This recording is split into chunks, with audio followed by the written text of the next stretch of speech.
Good morning students. Last lecture में हमने 202 unit 3 का topic variable thickness with wedge shaped film, ये topic हमने कंप्लीट किया था। आज हम न्यूटन्स रिंग स्टार्ट करेंगे।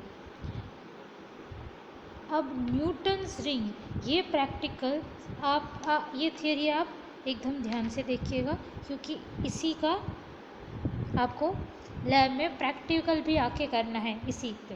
ओके, न्यूटन्स रिंग्स एटले वलय, गुजराती वालों के लिए रिंग्स, इस तरह से रिंग्स बनेगी Newton's rings. Now Newton's rings are example of fringes of equal thickness they are formed when plano-convex lens P of a large radius of curvature is placed on plain glass plate. अब Newton's ring बनाने के लिए आप क्या करोगे, एक plano convex lens मतलब क्या, एक साइड से कॉन्वेक्स और एक साइड से प्लेन, इस तरह का जो लेंस है इसे हम प्लेनो कॉन्वेक्स लेंस कहेंगे। प्लेनो कॉन्वेक्स लेंस को अगर आप प्लेन ग्लास प्लेट के ऊपर रखो, ये प्लेन ग्लास प्लेट, और ये आपका, और इसके बीच ये देखो, ये प्लेन ग्लास प्लेट और ये ये प्लेनो कॉन्वेक्स लेंस और ये प्लेन ग्लास प्लेट, इसके बीच कुछ एयर है, तो ये है आपकी एयर फिल्म। ठीक है, अब आपको करना क्या है, एक सोडियम सोर्स लेना है। ठीक है, सोडियम सोर्स से के आगे एक लेंस रखो, लेंस से आपका रेज पैरेलल हो जाएंगी। फिर यहाँ पे 45 डिग्री इंक्लाइंड एक ग्लास प्लेट रखो, तो क्या होगा कि आपका लेंस से जो ये लाइट आ रही होगी वो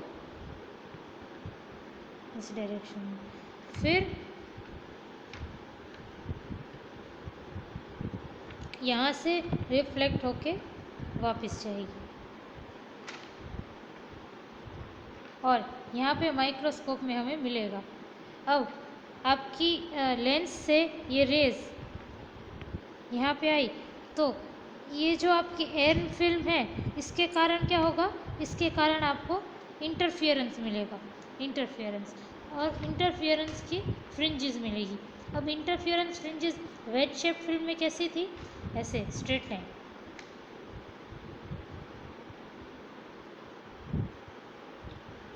लाइन थी ना इंटरफियरेंस फ्रिंजेस। अब इस केस में आपको कैसे दिखेंगी, आपको सर्कुलर फ्रिंजेस दिखेगी, न्यूटन्स रिंग सर्कुलर, कैसी, ऐसे दिखेंगी, ऐसी रिंग्स। अब ये सर्कुलर क्यों है, ये समझो आप।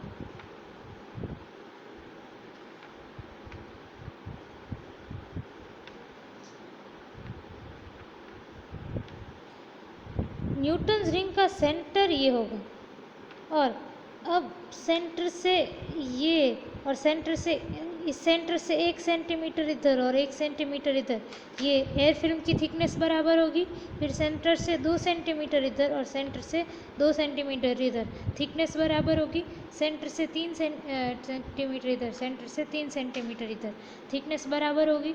तो थिकनेस बराबर होगी तो आपका path difference 2 mu T cos R जो भी है वो सेम रहेगा।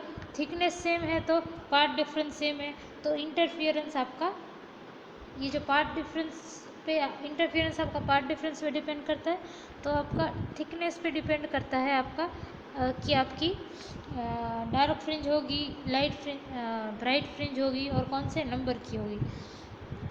तो 1 सेंटीमीटर ये वाला और ये दोनों सेम थिकनेस के, ये सर्कल बनाएगा, ये सर्कल, ये सर्कल, तो आपको इसलिए सर्कुलर फ्रिंजेस मिलेगी।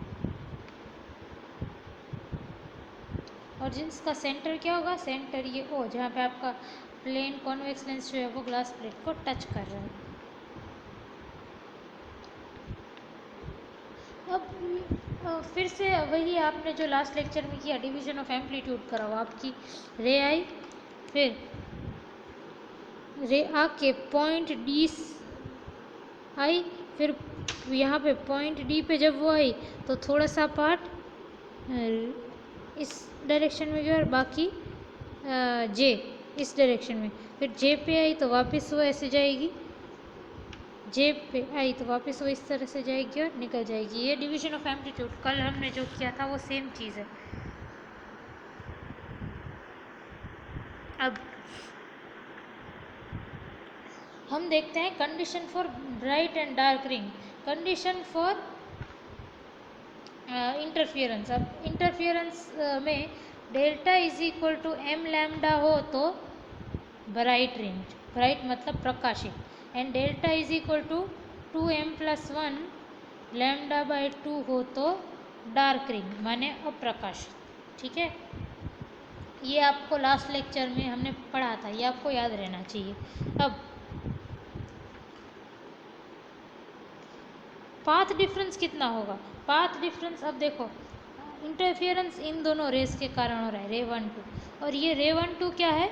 रिफ्लेक्टेड रेज है, ट्रांसमिटेड रेज नहीं है। ट्रांसमिटेड रेज अगर यहाँ पे रेज होती तो हम इसे ट्रांसमिटेड रेज कहते, पर ये वापस रिफ्लेक्ट होने वाली रेज हैं तो ये है रिफ्लेक्टेड रेज। अब यहाँ पे देखो, रिफ्लेक्टेड रेज की थियोरी में आप वापस जाओ,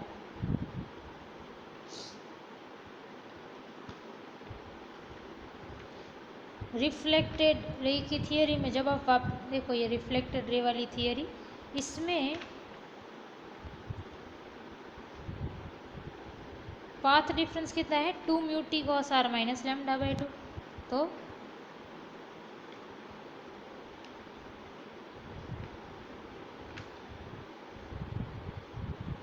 ये रहा, तो आपका ऑप्टिकल पाथ डिफरेंस क्या है? 2 mu T cos R minus lambda by 2। अब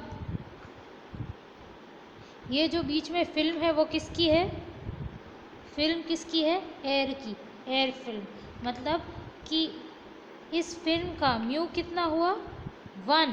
क्यों? क्योंकि इसमें एयर भरी हुई है, एयर का रिफ्रैक्टिव इंडेक्स 1 होता है। और ये नॉर्मल इंसिडेंस है, देखो नॉर्मल इंसिडेंस है।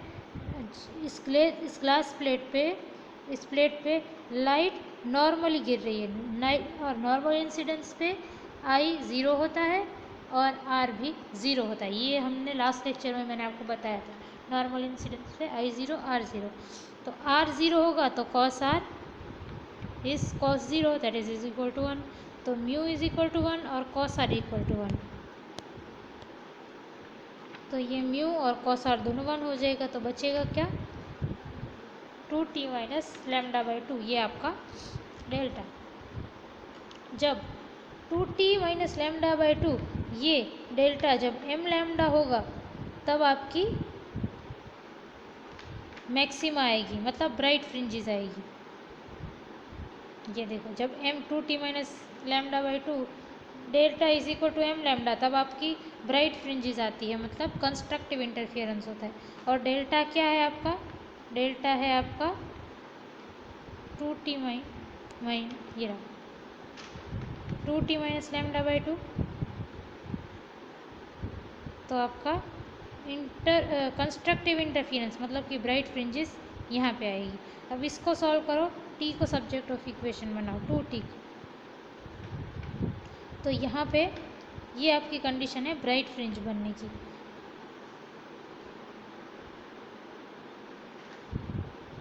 अब मिनिमा कब अकर होता है? मिनिमा होता है आपका जब path difference 2m+1 lambda by 2 हो तब। ठीक है, और अपना पाथ डिफरेंस क्या है? अभी ऊपर डिराइव किया 2t माइनस लैम्डा बाई 2। तो इन दोनों को देखो और सिंप्लीफाई करो, सिंप्लीफाई करोगे तो 2t is equal to m lambda आएगा। तो जब 2t is equal to m lambda हो तब डार्क फ्रिंजेस प्रोड्यूस होंगी। तो ऑल्टरनेटिवली ब्राइट डार्क इस तरह से फ्रिंजेस फॉर्म होंगी। जो ये जो सेंटर वाला है ना वो डार्क होगा, डार्क, फिर ये ब्राइट, फिर वापस डार्क, फिर ब्राइट, इस तरह से रिंग्स होंगी।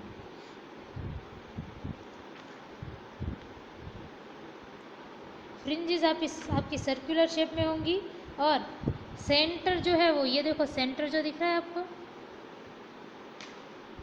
ये वाला, एक मिनट मैं कलर बदल देती हूँ। ये सेंटर जो है ये डार्क होगा, फिर इसके बाद वाली रिंग ब्राइट होगी, फिर वापस डार्क आएगा, फिर वापस ब्राइट होगी, फिर वापस डार्क, वापस ब्राइट, इसी तरह से।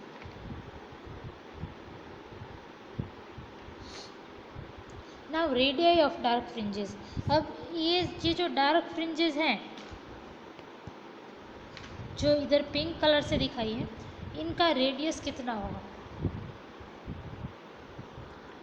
Late R be the radius of curvature of lens. मतलब ये जो प्लेनो कॉन्वेक्स लेंस है उसका रेडियस ऑफ कर्वेचर है आर। मतलब यहाँ से ये अगर रेडियस का लेंस का सेंटर है तो ये पूरा इतना आर हुआ।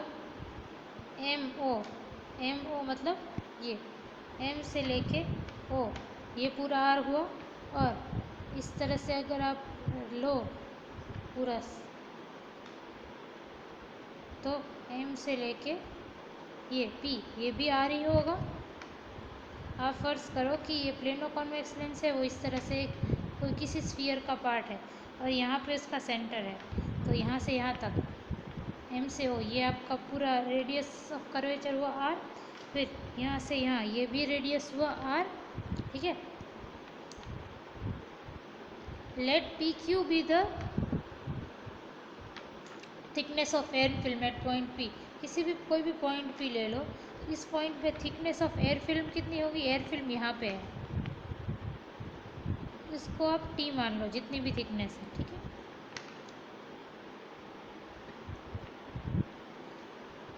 Late the radius of circular fringe at Q be R M, small R M.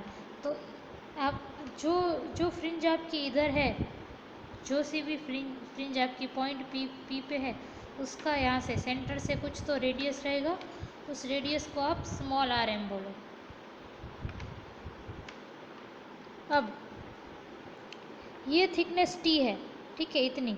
तो यहाँ से आप एक स्ट्रेट लाइन ड्रॉ करो, तो यहाँ से इन दोनों पॉइंट के बीच भी आपको स्मॉल टी मिलेगा।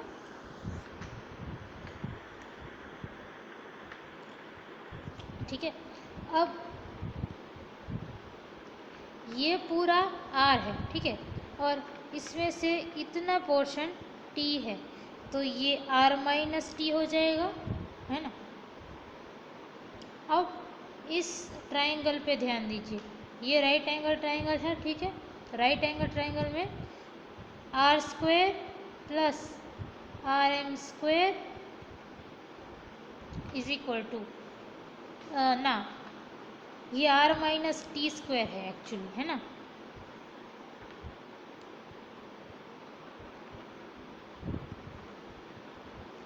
हम इस तरह से लेते हैं ताकि कंफ्यूजन ना हो। पाइथागोरस थ्योरम अप्लाई करोगे तो M N square plus P N square is equal to M P square, है ना। तो एम एन स्क्वेयर क्या है? आर माइनस टी का square, plus P N square क्या है? R M square is equal to M P square क्या है? Capital R square. तो ये इक्वेशन यहाँ पे लिखी है। अब इसको सिंप्लीफाई करो तो आपकी कुछ ऐसी इक्वेशन आ जाएगी। अब जो रेडियस ऑफ कर्वेचर है ना आपके प्लेनो कॉन्वेक्स लेंस का, वो आपकी एयर फिल्म की थिकनेस से तो काफ़ी बड़ा होगा। क्यों? क्योंकि एयर फिल्म की थिकनेस आपने लेक्चर के स्टार्टिंग में ही हमने देखी थी कि एयर फिल्म की थिकनेस माइक्रोमीटर में होती है। सी 0.5 to 10 माइक्रोमीटर, मतलब माइक्रोमीटर की रेंज में आपकी थिन फिल्म की थिकनेस होगी।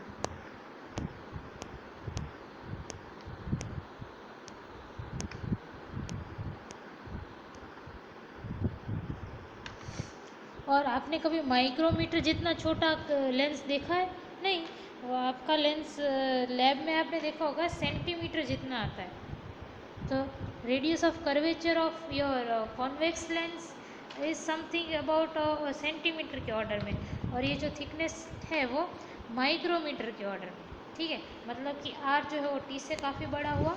अगर आर टी से काफ़ी बड़ा है तो 2RT वो टी स्क्वायर से काफ़ी बड़ा होगा। ठीक है, तो ये equation 2RT is very much greater than T square. तो RM square is nearly equal to, अब 2RT टी स्क्वायर से काफ़ी बड़ा है, तो अब 2RT में से टी स्क्वायर माइनस करो तो लगभग 2RT जितना ही आएगा, क्योंकि ये ये वाली की वैल्यू काफ़ी छोटी है, तो हम इसको निगलेक्ट कर सकते हैं।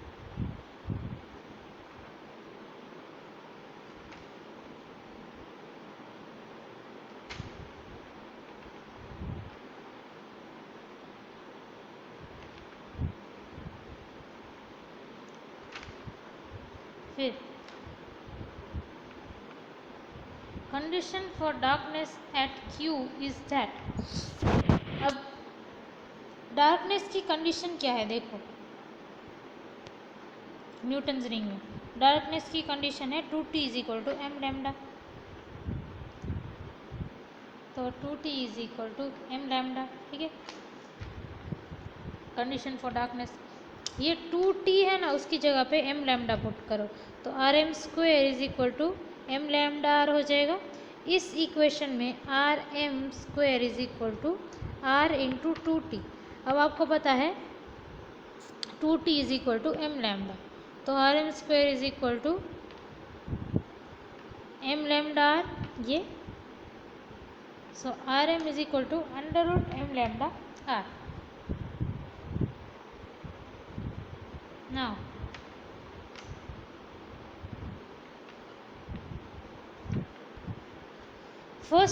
फर्स्ट डार्क रिंग का रेडियस क्या होगा, R1 is equal to R1, मतलब कि m की जगह पे 1 रखो, तो R1 is equal to root lambda R, R2 is equal to root 2 lambda R, R3 is equal to root 3 lambda R and so on.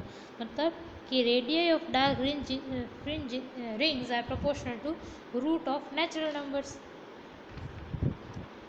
अब देखो R1 is proportional to 1, R2 is proportional to 2, R3 is proportional to 3, मतलब RM is proportional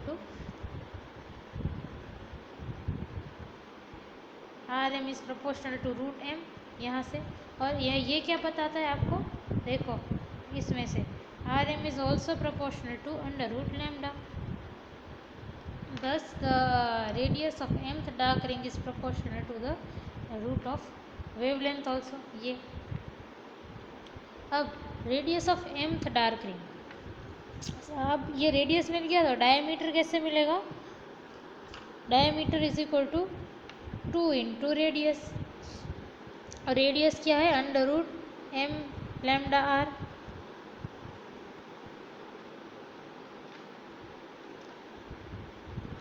अब आप क्या करो,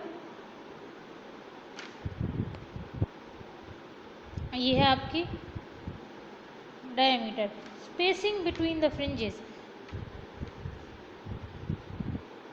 अब हम क्या करेंगे, इन फ्रिंजेस के बीच कितनी स्पेस है, ये जो सर्कुलर फ्रिंजेस है इसके बीच स्पेस कितनी है, ये देखने के लिए हम क्या करेंगे, जैसे कि अब आपके पास 2 फ्रिंज है, इनके बीच कितना डिस्टेंस है वो मेजर करने के लिए आप क्या करोगे, इसका डायमीटर लोगे D1 और इसका डायमीटर लोगे बाहर वाले का D2, दोनों को माइनस करोगे तो आपको पता चलेगा कि बीच में डिस्टेंस कितना है ना।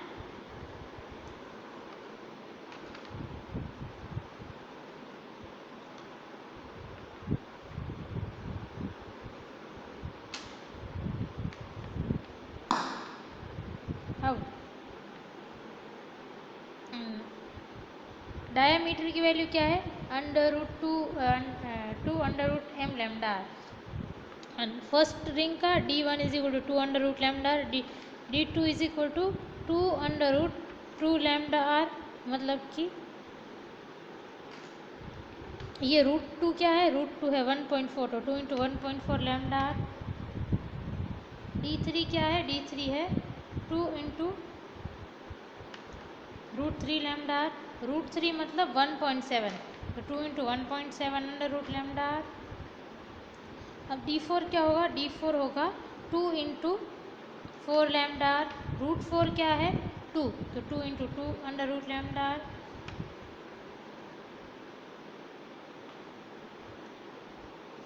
अब आप देखो कि पहली रिंग जो है वो दूसरी रिंग से कितनी दूर है, d2 माइनस d1।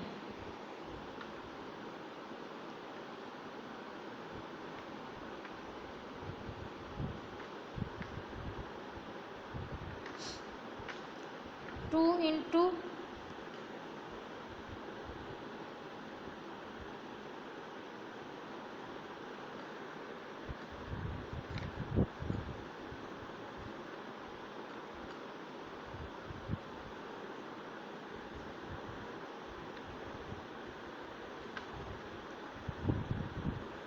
ये 0.4, 1.4 माइनस 1 मतलब 0.4 होगा, तो 2 इंटू 0.4 इंटू लैम्डा आर। अब d3 जो है वो d2 से कितनी दूर है,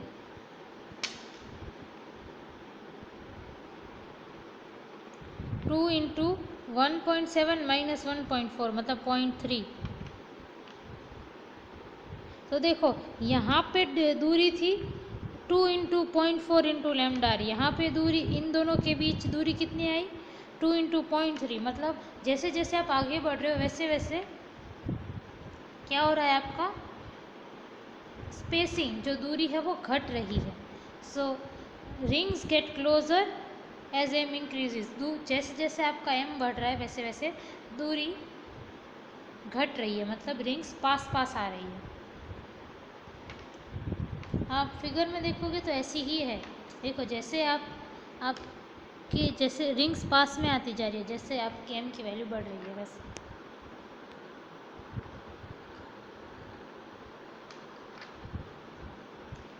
rings get closer as M increases. Centre dark spot, अब जैसे मैंने आपको बताया कि सेंटर वाला स्पॉट हमेशा डार्क रहता है, ये जो सेंटर है, और ये सेंटर क्या है, सेंटर है आपका ये वाला पॉइंट, ये पॉइंट ओ हमेशा डार्क रहता है। क्यों पॉइंट ओ डार्क रहता है, क्योंकि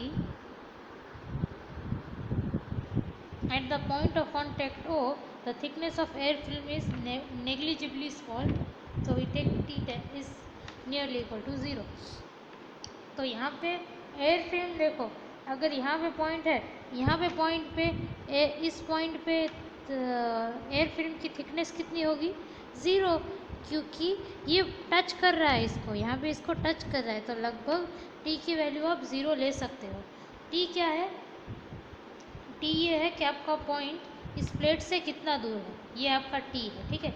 तो p पॉइंट इस प्लेट से t डिस्टेंस दूर है, पर ये जो यहाँ पे o पॉइंट देखो, o पॉइंट तो टच कर रहा है प्लेट से, तो ये थिकनेस t 0 ले सकते हो। अब आपकी पाथ डिफरेंस हमने यहाँ पे देखा कितना है, पाथ डिफरेंस न्यूटन्स रिंग के लिए 2t माइनस लैम्डा बाई 2, ठीक है। अब t इज इक्वल टू 0 है तो पाथ डिफरेंस कितना हुआ लैम्डा बाई 2। अब पाथ डिफरेंस लैम्डा बाई 2 है तो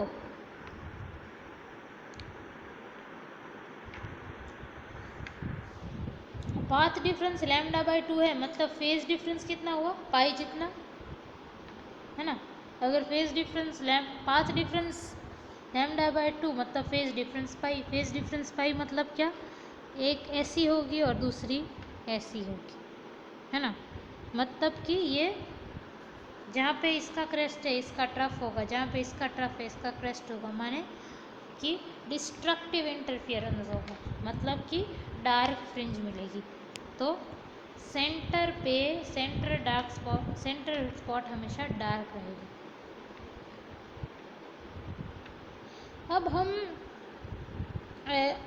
अब ये वाली टॉपिक हमारी प्रैक्टिकल में आएगी, तो आप ध्यान से देखना, इसी तरह से आपको प्रैक्टिकल करना है। आपको वो जो सेटअप है वो सेटअप आपको दिया रहेगा। फिर आपको इस तरह से न्यूटन्स रिंग मिलेगी, आपको दिखेंगी न्यूटन्स रिंग। अब आप क्या करना, फॉर एग्जांपल 13th रिंग आपको ट्रैवलिंग माइक्रोस्कोप मिलेगा। ट्रैवलिंग माइक्रोस्कोप ला के इधर 13th रिंग पे रख देना, ठीक है।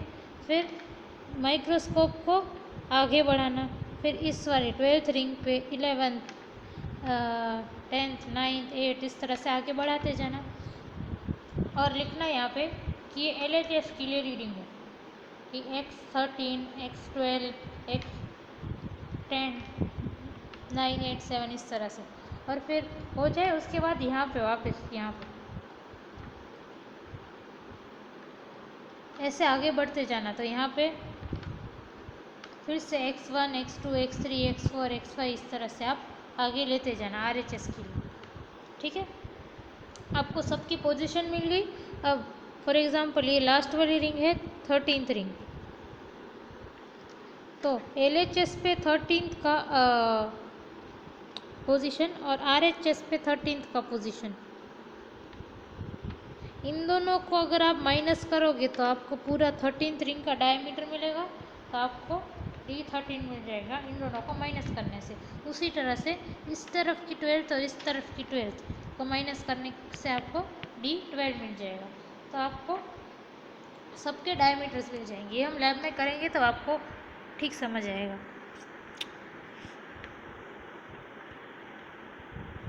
फिर आपको D1 square D2 square D3 square D4 square इस तरह से D13 स्क्वायर तक ऐसे आपको मिलेगा। और फिर आप D1 D2 D3 मिल जाए, उसके बाद आप D स्क्वायर फाइंड आउट करो।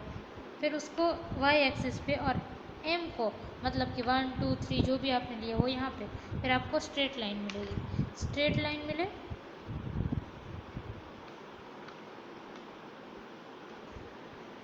अब इसका स्लोप क्या होगा, स्लोप कैसे लेते हैं। फॉर एग्जांपल एक कोई भी पॉइंट ले लो m और एक को, और इस पॉइंट के बाद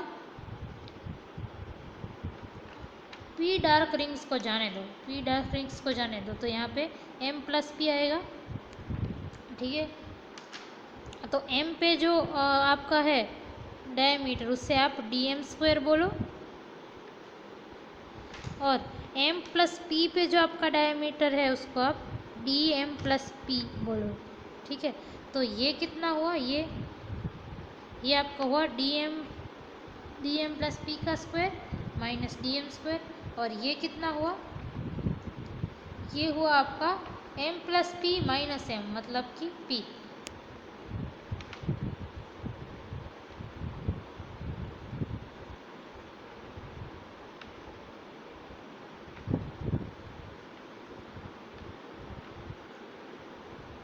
अब mth रिंग जो है वो dm square is equal to 4m lambda r। क्यों, dm की वैल्यू देखो आप,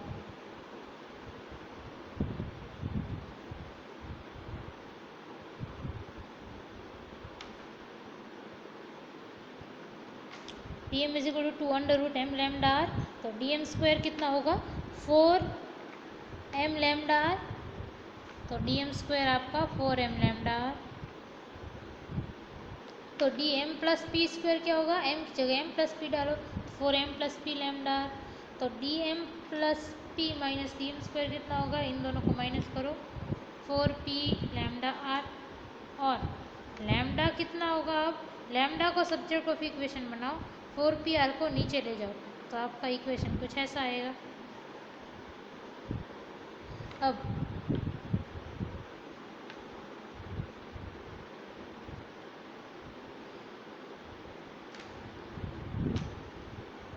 अब आप यहाँ पे स्लोप देखो, स्लोप कितना रहेगा, इसका स्लोप होगा, स्लोप आपको पता है ये डिवाइडेड बाय ये, तो ये कितना है dm प्लस p का square minus dm square divided by m plus p minus m, मतलब m कैंसिल।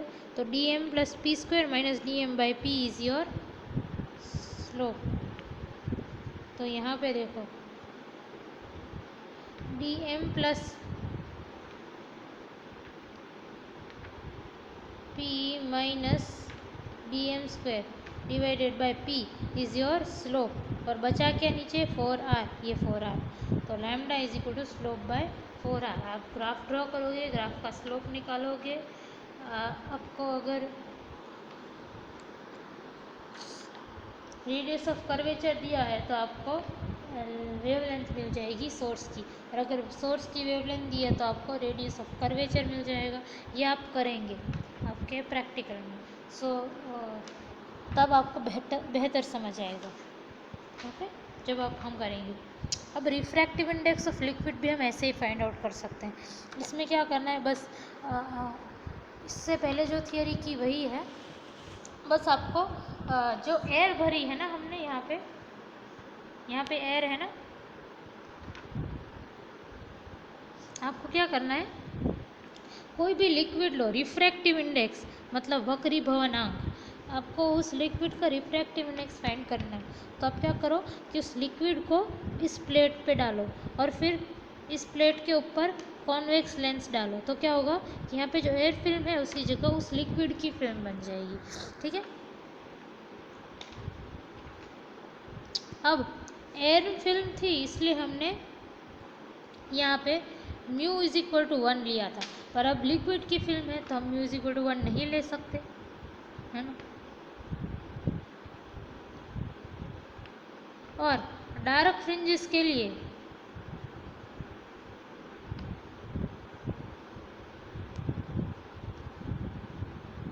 देखो, यहाँ पे डार्कनेस के लिए, डार्क फ्रिंजेस के लिए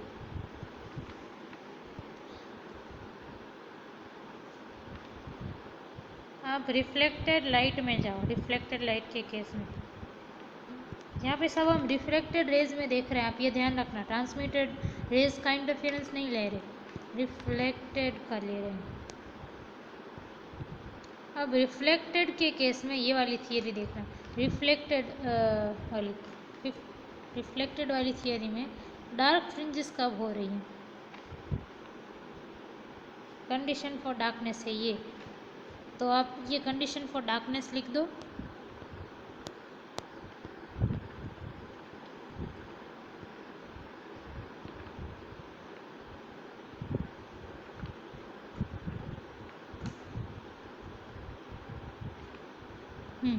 ये कंडीशन फॉर डार्कनेस है। अब आपके अपैरेटस में आपने नॉर्मल इंसिडेंस करवाया, ठीक है, बाकी कुछ चेंज नहीं किया, सिर्फ एयर फिल्म की जगह हमने लिक्विड फिल्म बनाई। कैसे कि आपके प्लेट के ऊपर लिक्विड डाला और उसके ऊपर प्लेनो कॉन्वेक्स लेंस डाला। बाकी तो आपका सेम यही अपैरेटस रहेगा, ये सेम ही रहेगा, बस एयर की जगह पे यहाँ पे लिक्विड होगा। तो यहाँ पे नॉर्मल इंसिडेंस ही है। नॉर्मल इंसिडेंस माने i is equal to 0 and r is equal to 0। तो cos are is 1।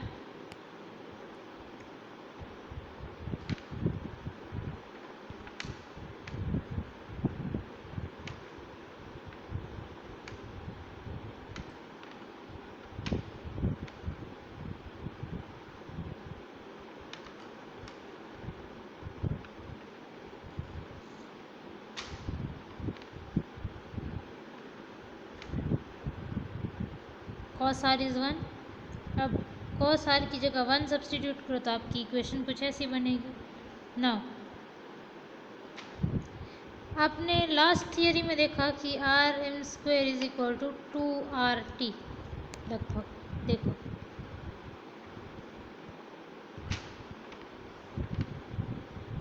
Radius is equal to 2RT, मतलब कि T कितना हुआ, R स्क्वायर बाय 2R। तो इस इक्वेशन को आप नीचे यूज़ करो।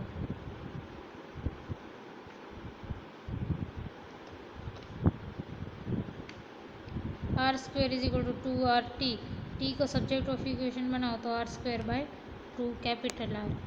तो इस T की जगह पे आप ये T है, इसकी जगह पे R square bye 2R put करो। तो R square is equal to, फिर R स्क्वायर को सब्जेक्ट ऑफ इक्वेशन बनाओ।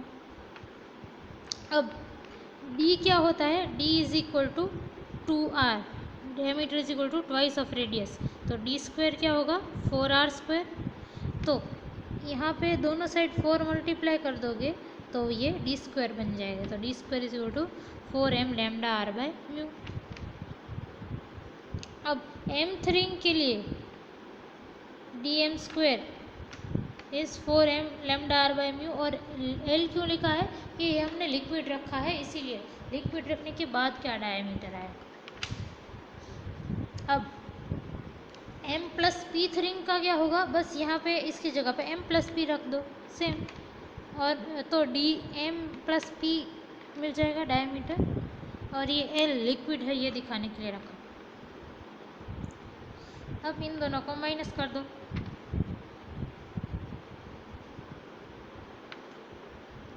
माइनस करोगे तो कुछ ऐसा आएगा, ठीक है।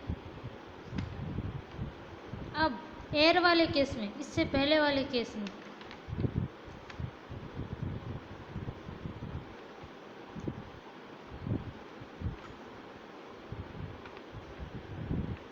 ये हमने एयर फिल्म रखी थी तब का है, तो dm plus P square minus dm square in air is equal to 4p lambda r। तो हमने वही चीज़ यहाँ पे लिखी है, और यहाँ पे ये यही चीज़ लिखी है, सिर्फ एयर यहाँ पे स्पेसिफाई करने के लिए कि इससे पहले जो ये था ये पूरी थ्योरी में लिक्विड का चल रहा है, बट एयर का ये था ऐसे। अब इन दोनों को डिवाइड करो एक दूसरे से, तो आपको क्या मिलेगा म्यू, तो dm प्लस पी का square minus dm square in air minus dm plus P का स्क्वायर लिक्विड माइनस अच्छा, इस तरह से आपको ये सारी वैल्यूज से आपको रिफ्रैक्टिव इंडेक्स ऑफ लिक्विड मिल जाएगा। तो हमें करना क्या है कि सबसे पहले ये एयर के लिए सारे डायमीटर लेने हैं, जैसे हमने फर्स्ट इससे आगे वाले टॉपिक में न्यूटन्स रिंग वाले टॉपिक में मेजरमेंट ऑफ वेवलेंथ वाले टॉपिक में किया। उसके बाद आप क्या करो कि उन दोनों के बीच लेंस और ग्लास प्लेट के बीच लिक्विड भर दो, फिर से आप यही चीज़ डायमीटर्स ही फाइंड आउट करो, तो फिर उनके डिफरेंस से आपको उस लिक्विड का रिफ्रैक्टिव इंडेक्स मिल जाएगा। नेक्स्ट चैप्टर है wave propagation and wave equation. अब वेव क्या है, वेव मतलब गुजराती वालों के लिए तरंग। अब वेव होता क्या है, any disturbance such propagation of disturbance is terms as wave. मतलब आपको ये पता है कि wave is nothing but some disturbance, ये आपको जनरल आइडिया है वेव्स के बारे में। अब वेव 2 टाइप्स की होती है, एक ट्रांसवर्स और एक लॉन्गिट्यूडनल।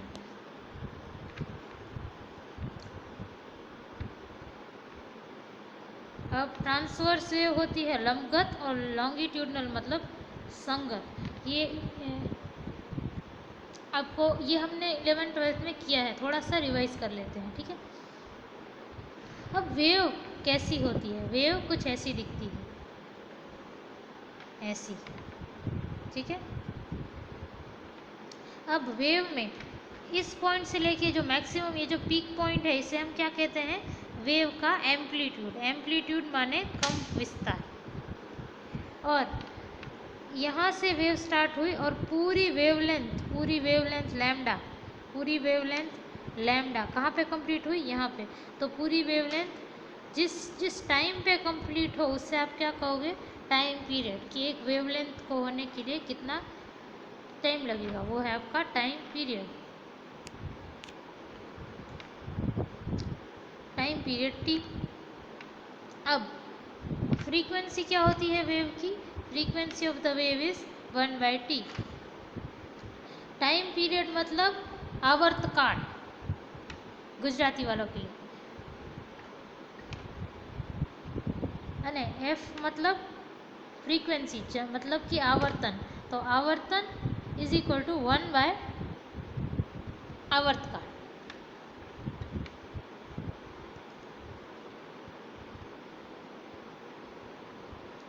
और वेवलेंथ मतलब तरंग लंबाई। बाय द वे जो मैंने ये लैम्डा लिखा था वो वेवलेंथ था, तरंग लंबाई। अब हम वेव की इक्वेशन किस तरह से लिखते हैं, वेव की इक्वेशन इज हम इस तरह से लिखते हैं y is equal to A cos या साइन के X minus omega T plus five, यहाँ पे कहीं हो तो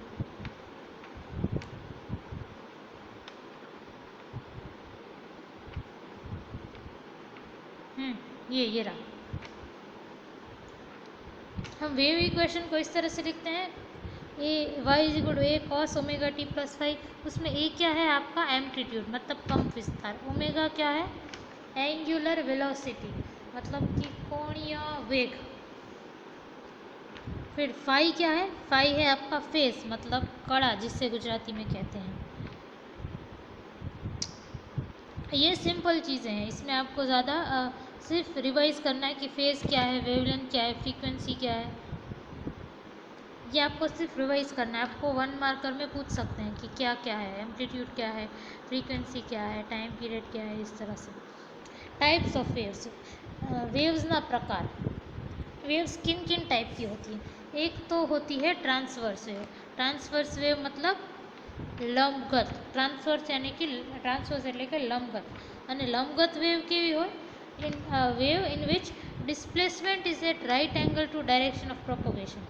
अब ऐसी अगर वेव है, ठीक है, डायरेक्शन ऑफ प्रोपोगेशन, वेव कई डायरेक्शन में, वेव कौन सी डायरेक्शन में मूव कर रही है, इस डायरेक्शन में, पर आपका वाइब्रेशन किस डायरेक्शन में है, इस डायरेक्शन में,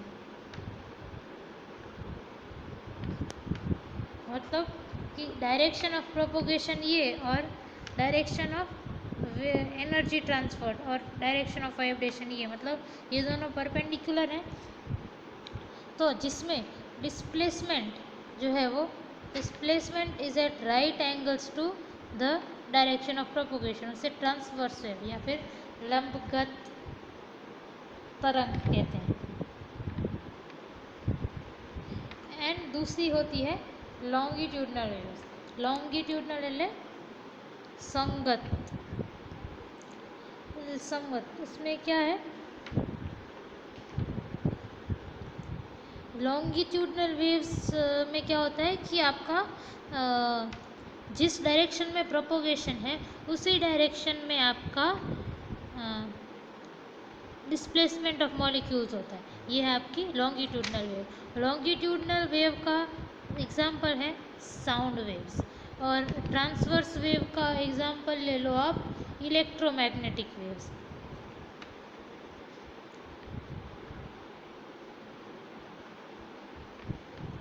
energy transport in wave motion, अब एनर्जी कैसे कैलकुलेट करनी है, वेव मोशन के वक्त एनर्जी ट्रांसपोर्ट होती है वो कैसे कैलकुलेट करोगे। अब y is equal to A cos omega T plus five, ये आपकी डिस्प्लेसमेंट है। डिस्प्लेसमेंट वैसे वेलोसिटी कैसे फाइंड आउट करोगे, v is equal to D Y by D T, displacement का फर्स्ट डिफरेंस लो तो वेलोसिटी मिलेगा। अब इसका आप डिफ्रेंसिएशन करो तो कॉस का डिफ्रेंसिएशन क्या होता है, माइनस साइन,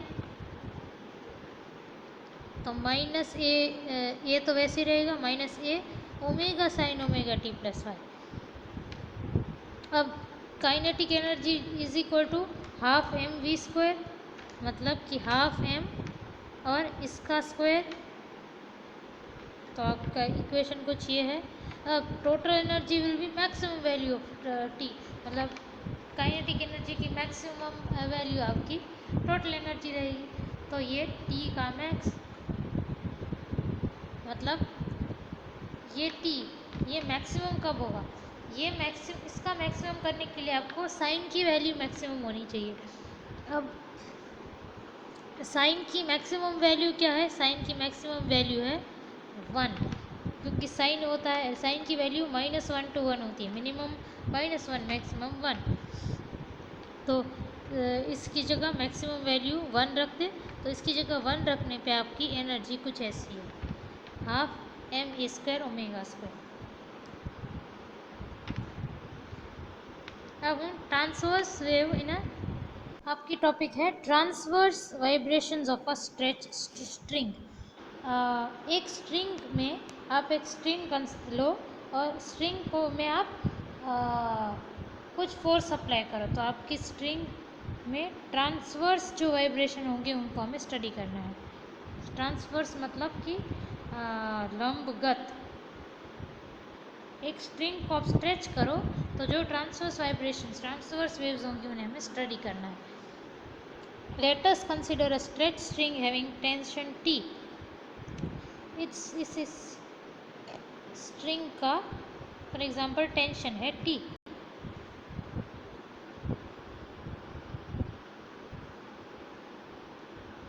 अब हमने इन इक्विलिब्रियम पोजीशन में जब हमने फोर्स अप्लाई नहीं किया तो आपकी स्ट्रिंग इस तरह से एक्स एक्सिस पे है। जैसे हमने फोर्स अप्लाई किया तो आपका कुछ ऐसा वाइब्रेशन आया, ठीक है।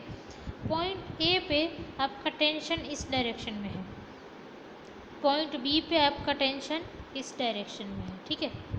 तो force at point A in upward direction. अब देखो आप स्ट्रिंग को स्ट्रेच करोगे तो वो ऐसे हो जाएगी, ठीक है, ऐसे। अब वाइब्रेशन करने के बाद वो वापस आने की कोशिश करेगी नीचे, मतलब कि पॉइंट ए पे जो फोर्स है वो नीचे की तरफ लगेगा इस तरह से, ऐसे। और आप ये भी देखो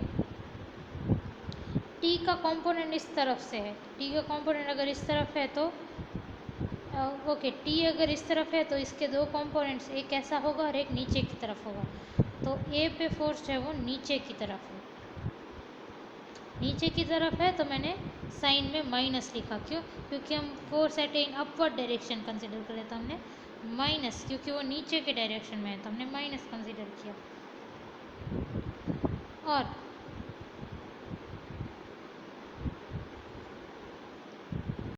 ये जो ये है यहाँ पे अगर एंगल θ1 है तो ये कितना हुआ, ये T है और यहाँ पे एंगल है θ1, तो ये और ये इक्वल है, ये कितना हुआ, ये आपका फोर्स हुआ T sin θ1 नीचे की डायरेक्शन में, नीचे की डायरेक्शन में T sin θ1। पर हमें कंसिडर अपवर्ड डायरेक्शन में करना है तो हम माइनस कर देंगे, माइनस T sin θ1। अब जब θ1 की वैल्यू बहुत छोटी हो ना तो साइन, जब भी थीटा की वैल्यू बहुत छोटी हो तो sine theta is nearly equal to theta and tan theta is also nearly equal to theta. तो कंसिडर करो कि थीटा की वैल्यू बहुत स्मॉल है तो आप साइन थीटा और टेन थीटा को इक्वेट कर सकते हो। अब ये आपको पता है मैथ्स में कि tan theta is del Y by del X, पता है ना, tan theta is equal to del Y by del X, मतलब y1 bye y2 minus x1 bye x2, इस तरह से।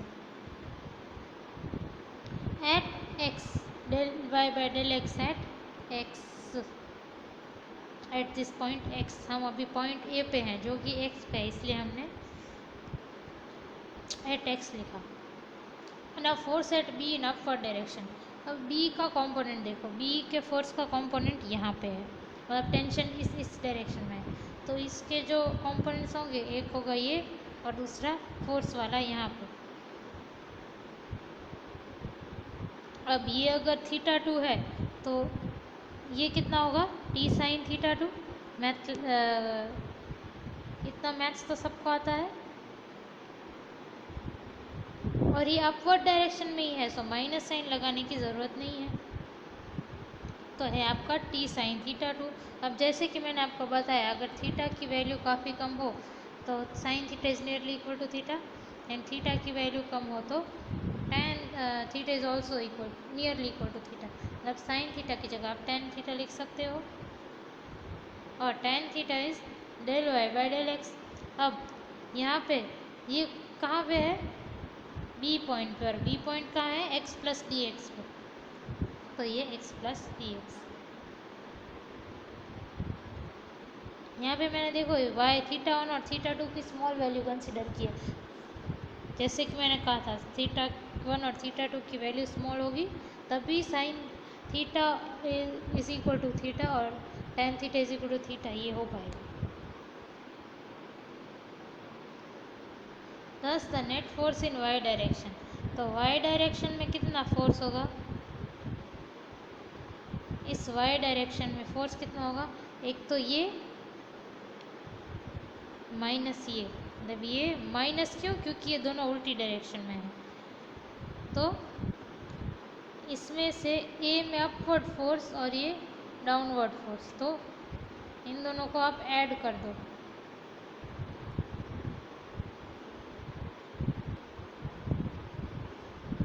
तो इसमें से इसमें ये ऐड करो तो आपको नेट फोर्स मिलेगा वाई डायरेक्शन में। तो ये देखो ये किया मैंने। अब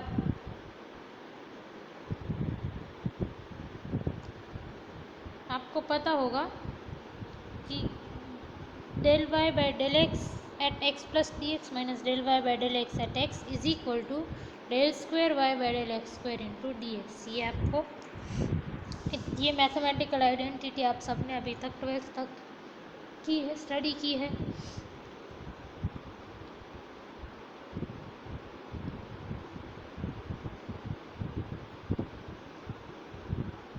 तो ये क्या है आपका, ये है आपका फोर्स, ठीक है। अब ये याद रखना कि ये आपका फोर्स है, ठीक है। अब F is equal to M A होता है, तो अगर हम इतने पोर्शन का मास डेल्टा एम कंसिडर करें, पूरा एम नहीं, पूरा मास नहीं, सिर्फ इतने पोर्शन का डेल्टा एम, तो इस पर फोर्स कितना लगेगा, डेल्टा एम ए। अब ए क्या होता है, ए होता है D V by D T, और डी वी क्या होता है, D Y by D T, मतलब डिस्प्लेसमेंट का भी या फिर आप D square Y by D T square बोल सकते हो ऐसे। A is the second differentiation of displacement, dy square y by dt square। तो F is equal to delta M A कितना होगा, delta M D square Y by D T square, ये आपका F है। ये आपका F है ना, और F तो आपका ये भी है मेरा। तो इन दोनों F को, ये आपका F और ये भी F, तो इन दोनों को इक्वेट करने से आपका इक्वेशन ये आएगा। अब let rho be the mass per unit length, mass per unit length, मास कितना है डेल्टा एम और लेंथ कितनी है dx। मैंने अभी आपको बताया कि ये जो ये है इतना एलिमेंट,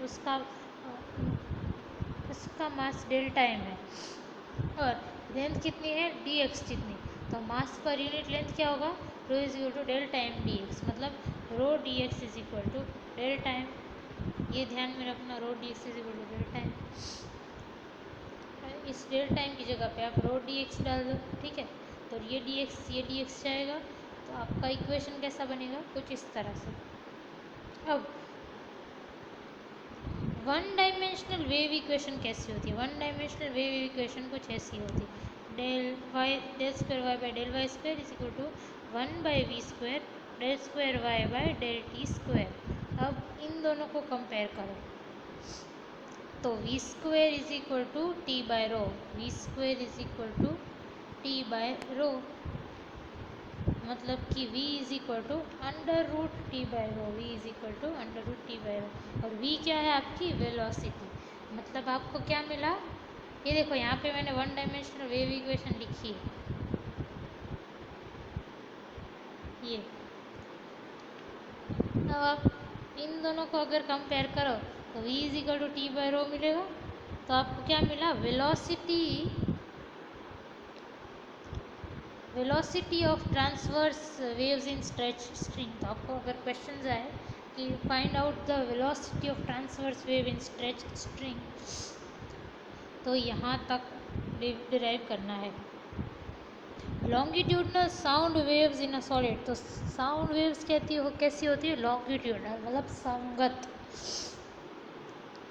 अब आप एक सॉलिड सिलेंडर कंसीडर करो और सॉलिड सिलेंडर के एक इस तरफ के क्रॉस सेक्शन को आप एक पी क्यू बोलो, इस तरफ को आर एस बोलो। अब इन दोनों क्रॉस सेक्शन के बीच डेल्टा एक्स जितना डिफरेंस है। उसके बाद लॉन्गिट्यूडनल वेव, अगर उसमें लॉन्गिट्यूडनल वेव होगी तो लॉन्गिट्यूडनल वेव के कारण फर्ज करो कि आपका पी क्यू सरफेस है वो थोड़ा सा आगे बढ़ा और यहाँ पे पहुँच गया पी डैश क्यू डैश, और कितना आगे बढ़ा, इतना। इसको मैं ई कहती हूँ, स्टाइलिश में ई है। आप इसे ई मत कहना, ये ग्रीक सिंबल है। आपके समझने के लिए मैं ई बोल देती हूँ, ई, ठीक है। स्टाइलिश में कुछ ई,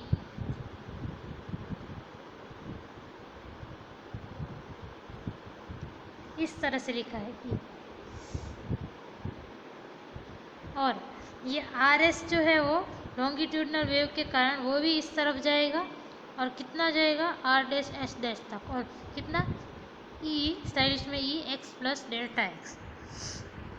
अब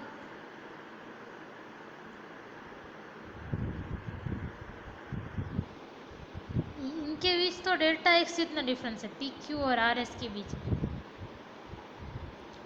पी डैश क्यू डैश और आर डैश एस डैश के बीच कितना फर्क होगा,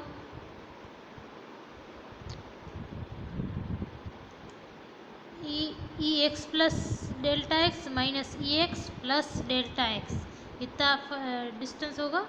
distance between p dash q dash and r dash s dash, मतलब इन दोनों के बीच डिस्टेंस कितना होगा, देखो ये माइनस ये प्लस ये डिस्टेंस तो था ही,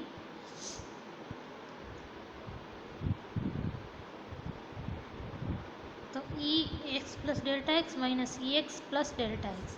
तो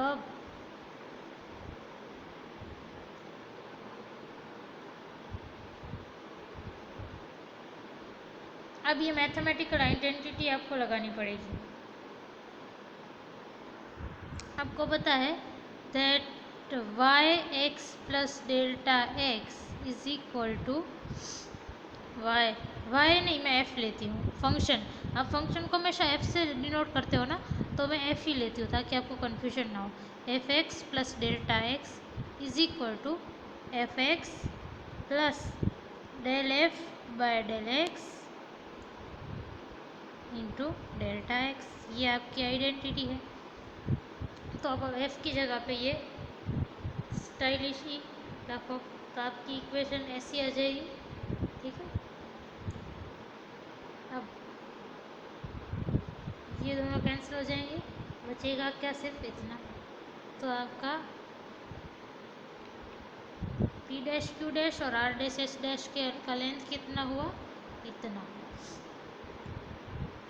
अब स्ट्रेन क्या होता है, longitudinal strain is increase in length divided by increase या change in length, whatever, change in length by original length. तो इसमें चेंज क्या है, इंक्रीज हो रही है लेंथ, तो strain will be increase in length by original length. Originally wave के बिना आपकी लेंथ कितनी थी, डेल्टा एक्स, और इंक्रीज बढ़ा कितना, डेल्टा एक्स के बाद इतना बढ़ा, डेल्टा एक्स तो पहले से था, वेव के आने के बाद इतना बढ़ा, मतलब इंक्रीज इन लेंथ इतनी हुई। ये डेल्टा एक्स आएगा, ये स्ट्रेन कितना हुआ, इतना। अब आपको पता है Young's modulus is equal to stress by strain, तो stress is equal to y into strain, है ना। तो stress is equal to y into strain, strain की वैल्यू कितनी आई, ये रख दी मैंने। फिर ये है स्ट्रेस जो कि है वाई इंटू ये del E by del x.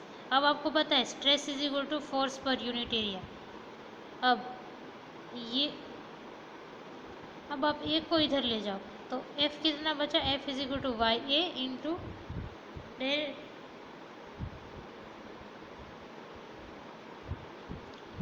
E by del X. अब ये एफ मिला, अब इसको एक्स के साथ डिफ्रेंशिएट करो तो del F by del X क्या होगा, Y A del square E by del x square. अब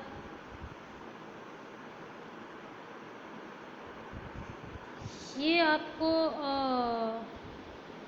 ये आपका डेफिनेशन है फर्स्ट डिफरेंस का, फर्स्ट डेरिवेटिव का, कि del F by del X. Mathematics में आपने फर्स्ट डेरिवेटिव आप डिफाइन कैसे करते थे कि del F by del X is equal to F plus F x plus del X minus F X divided by delta x. तो आप इस डेल्टा एक्स को इधर ले जाओ तो आपका f x plus delta x minus F x कितना होगा, ये del f by del x into delta x. अब del f by del x की वैल्यू हमने, ये del f by del x की वैल्यू यहाँ से आप पुट कर दो तो आपका कुछ ये वैल्यू आ जाएगी। अब ये क्या है, फोर्स, ठीक है। अब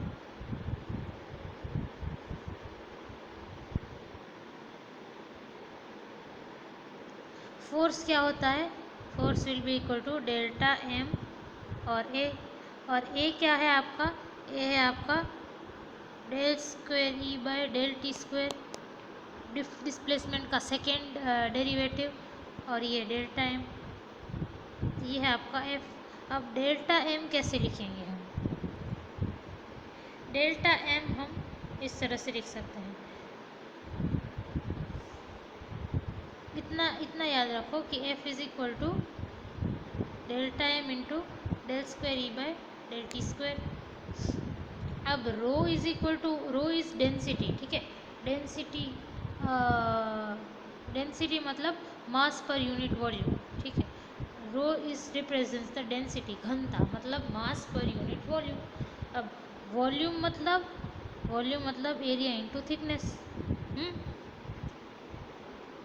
अब थिकनेस कितनी है, डेल्टा टी,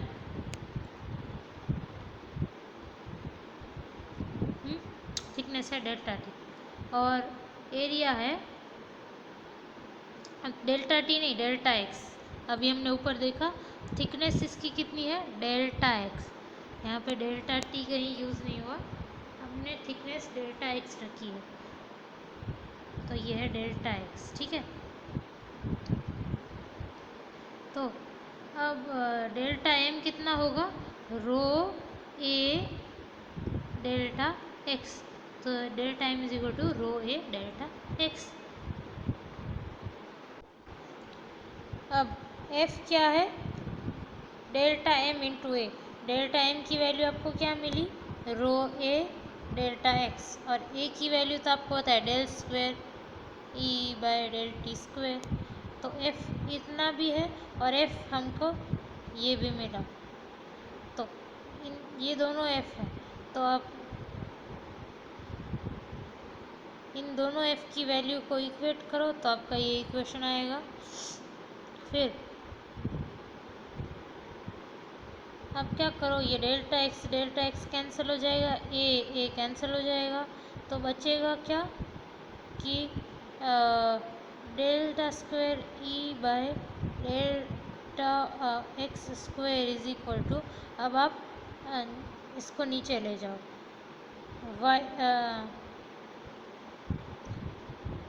y को इस तरफ नीचे ले जाओ, तो 1 by Y divided by rho delta square. अब आपकी वेव इक्वेशन कैसी है, वेव इक्वेशन होती है delta square E by delta x square is equal to 1 by v square delta square E by del T square. अब इन दोनों को आप कंपेयर करो तो v l square is equal to y by rho होगा। अब v l square is y by rho, तो v l is y by rho का अंडर रूट। अब ये क्या है? This is the velocity of waves in the longitudinal velocity of waves in solid. इसी तरह से आपको longitudinal waves in gas, same चीज़ करनी है लॉन्गिट्यूडनल वेव्स इन गैस के लिए कि आपको ये दो सरफेस है गैस में, एक पी क्यू और एक आर एस, दोनों के बीच दोनों की इसकी थिकनेस क्या है एलिमेंट की? Delta x. फिर लॉन्गिट्यूडनल वेव के कारण पी क्यू जो है वो ई एक्स जितना डिस्टेंस पे है और आर एस जो है वो e x plus D x distance जितना दूर है। अब सेम चीज़ आपको करनी है पूरी की पूरी।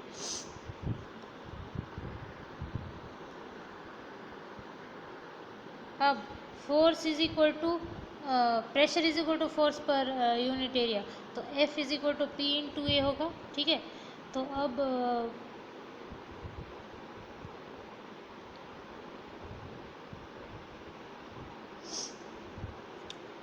इस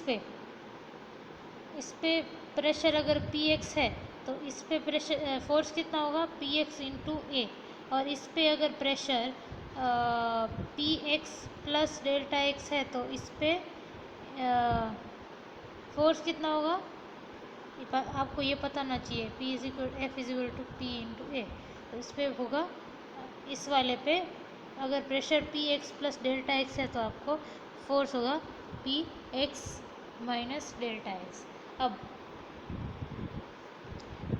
इस वाले पे प्रेशर इस डायरेक्शन में है और इस वाले पे प्रेशर इस डायरेक्शन में है। ठीक है, तो आपका टोटल प्रेशर क्या होगा? P x a minus p x plus delta x है, तो total force p x a को कॉमन ले लिया, पी एक्स माइनस मतलब delta P x minus delta P x plus delta x. हमने पी की जगह डेल्टा पी लिया है। ठीक है, अब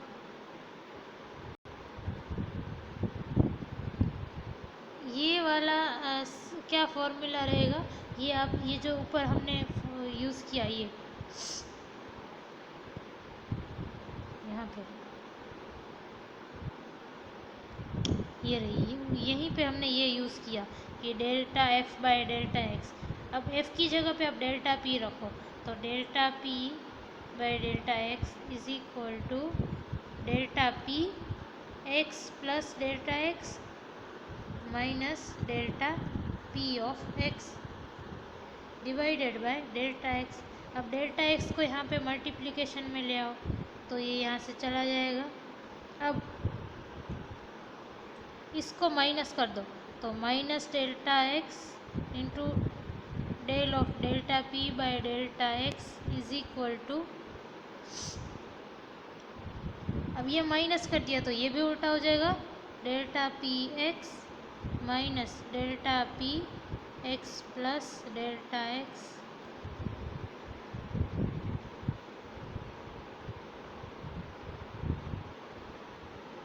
तो देखो इसकी जगह पे मैंने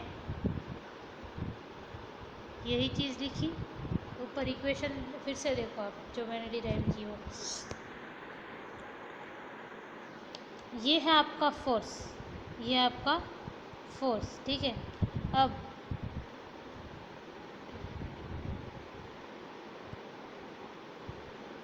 F is equal to delta M a. अब delta M is equal to rho A delta x, ये कैसे आया ये आपको मैं फिर से नहीं बताऊंगी, हमने अभी अगली वाली टॉपिक में किया। और ए कितना होता है? सेकेंड डेरिवेटिव ऑफ डिस्प्लेसमेंट, तो del E del square by del T square, ये एफ, तो ये भी एफ है और ये भी एफ है, तो दोनों को आप इक्वेट करो, आपकी कुछ ऐसी इक्वेशन आएगी। अब इस इक्वेशन में आपका डेल्टा एक्स कट हो जाएगा, ए कट हो जाएगा,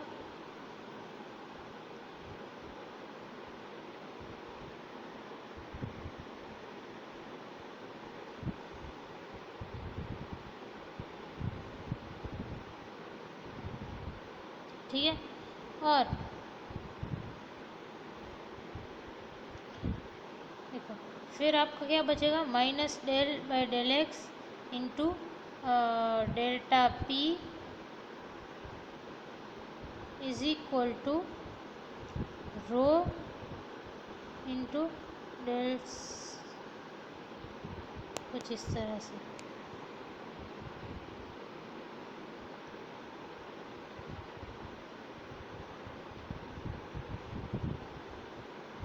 देखो ये इक्वेशन बची, ये रही ये इक्वेशन। अभी मैंने देखो इस इक्वेशन में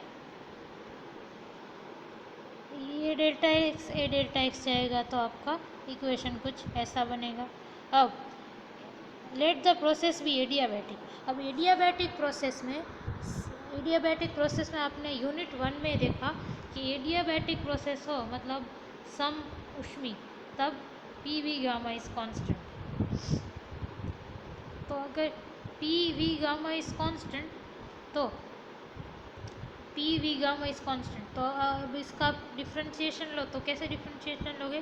पहले आप वी गामा को कांस्टेंट रखो और पी का डिफ्रेंशिएशन लो, मतलब delta P V gamma, V raise to gamma, plus अब आप पी को कांस्टेंट रखो और वी गामा का डिफ्रेंशिएशन लो, मतलब पी को कांस्टेंट रखो और वी गामा का डिफ्रेंशिएशन क्या होगा? Gamma V gamma -1 delta V. और इस तरफ का डिफ्रेंशिएशन, कांस्टेंट का डिफ्रेंशिएशन क्या होता है? 0।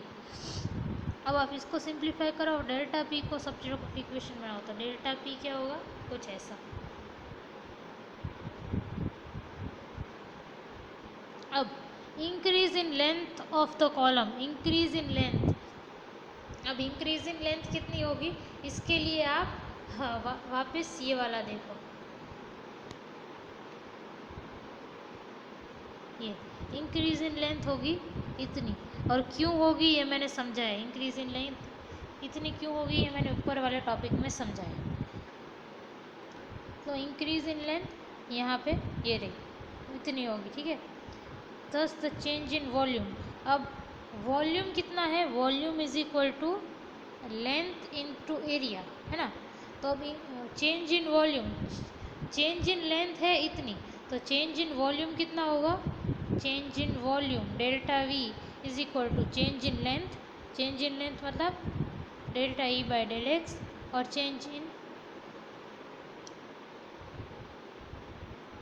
Area into thickness.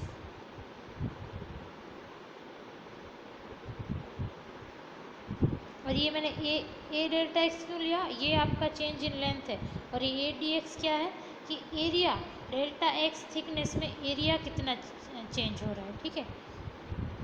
तो अब ओरिजिनल वॉल्यूम कितना है? ए डेल्टा एक्स। देखो इसका एरिया है ए और थिकनेस है डेल्टा एक्स, तो इसका वॉल्यूम कितना होगा? ए डेल्टा एक्स। तो ये ओरिजिनल वॉल्यूम था, मतलब कि जब आपकी वेव नहीं आई थी। वेव आने के बाद आपका वॉल्यूम कितना हुआ? वेव आने के बाद आपका वॉल्यूम कुछ ऐसा हो गया। अब डेल्टा वी की वैल्यू कुछ ऐसी है, तो अब इस v की जगह पे आप ए डेल्टा एक्स रखो ये, और v is a delta x, और डेल्टा v की जगह ये वाली वैल्यू रखो, फिर ये दोनों कट हो जाएगा, डेल्टा p की वैल्यू कुछ ऐसी बचेगी। अब ये डेल्टा p आपको मिला, ये डेल्टा p। अब आप इसको उसका x के साथ डिफ्रेंशिएशन करो, तो इस बाजू डेल बाय डेल एक्स आ जाएगा, इसका भी डेल बाय डेल एक्स करना पड़ेगा, तो आपका इक्वेशन कुछ ऐसा आ जाएगा, ठीक है।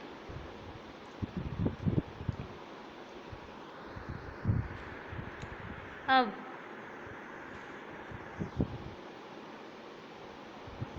यूजिंग इक्वेशन 11.47 इन इक्वेशन 11.51, अभी इक्वेशन 11.47 देखो।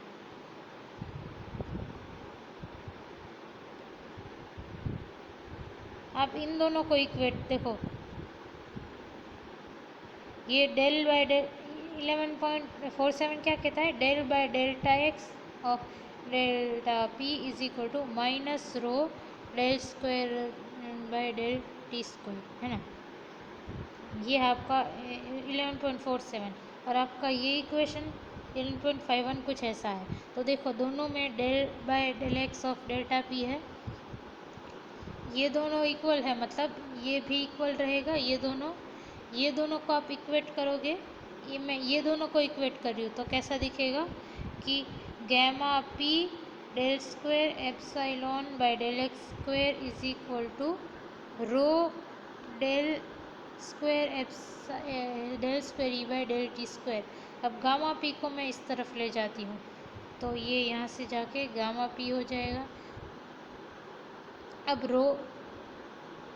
अब इसको मैं किस तरह, अब आपका वेव इक्वेशन कैसा होता है, वेव इक्वेशन कुछ ऐसा रहता है, wave equation del square E by del x square is equal to 1 by v square del square E by del T square.